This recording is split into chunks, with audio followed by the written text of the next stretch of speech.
Hey everyone, my name's Matthew and welcome to Brick Breakdown. Today, we're going to be talking about and reviewing the brand new Technic McLaren MCL39 F1 car. But before we begin, if you're new to the channel or if you haven't yet, make sure to hit subscribe. So, LEGO has just announced a brand new set, and it's the LEGO Technic McLaren MCL39 F1 car, and it's set number 42228. This set is officially releasing on March 1st, 2026, and this car is a recreation of the 2025 F1 car for the McLaren team. The team with this car won both the Constructors' Championship for the best team with the most points, as well as the Drivers' Championship with Lando Norris, who scored the most points. So this was a very successful car during the 2025 season. The set is set to release on March 1st, 2026.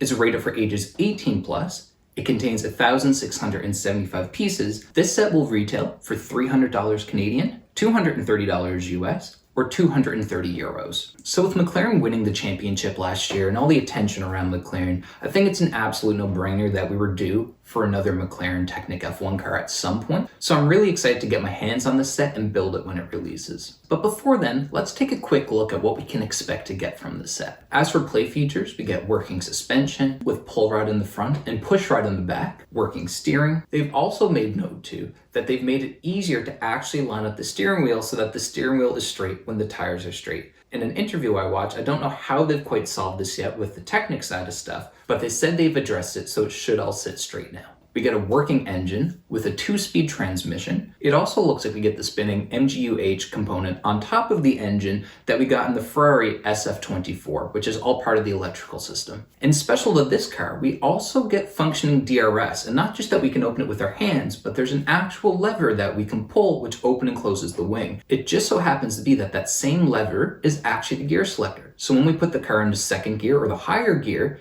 it automatically opens the wing with it. So we get a DRS built in with the gear selector. This is a 1/8 scale set, which is similar to some of the other F1 Technic cars. It measures 61 centimeters long and 13 centimeters high. Now, let's talk about some of the things that I love about this set and also some of my dislikes as well. So firstly, I think they've done a great job designing this car. They've really captured a lot of the body lines and the shape of the actual F1 car, and it's definitely a big improvement over the previous McLaren Technic F1 car from a few years back. However, there's parts of the design that I don't love, especially if we look at the car from the side.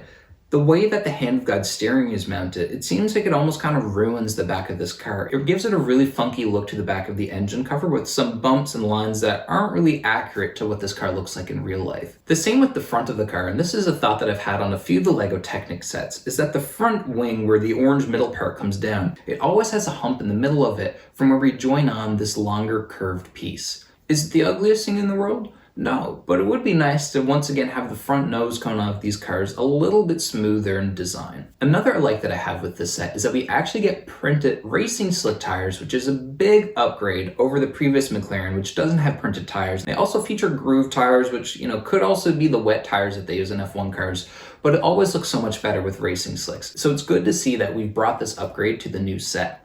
However, one complaint that I have, and I've seen a ton of people have with these types of sets, has to do with the wheels. And that complaint is that on real F1 cars, the front tires and the rear tires are two completely different widths. The backs are often much wider than the front. This is a detail that some LEGO sets have captured, but not all. And the Technic line hasn't captured this part yet. So we get the same tires on the front and the back. Does the car still look great? Absolutely, but it would be so great to get that different tire sizing once again to bring some of that realism to the set. Now, let's take a look at the box. So where this is an 18 plus set, we get the very simple graphic on the front with just the car and no background design or graphic around it. On the back of the box, we get a side photo of the car, the dimensions, a photo with the engine cover exposed and some of those inner workings, as well as the front of the car and a photo of the car in real life. So with all of that being said, what are my final thoughts on this set? Firstly,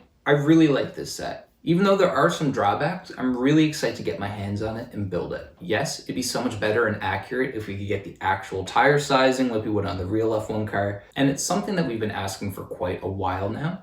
But at least for me personally, it's not a huge deal breaker, but it is a detail element that would be nice to have solved. I love too that they've upgraded a ton since this original set that released, especially with elements like the gearbox And the newest feature, like I said, which is the DRS wing that is actually controlled by the same lever that we use to change gears. So I think that's a really cool building upgrade that we haven't yet got on any of these F1 cars that I'm super excited to build and test out. I hope you've enjoyed this quick review. I'm super excited to get my hands on the set when it comes out on March 1st, so make sure you subscribe so you don't miss when that video comes out. If you enjoyed this video, make sure to like it, comment down below. What are your thoughts about this set? Is the tire sizing a deal breaker for you? What do you think of some of the new features like the controlled DRS? Tell me down below. Thank you for watching Brick Breakdown. I hope you've enjoyed this review. I'll see you next time.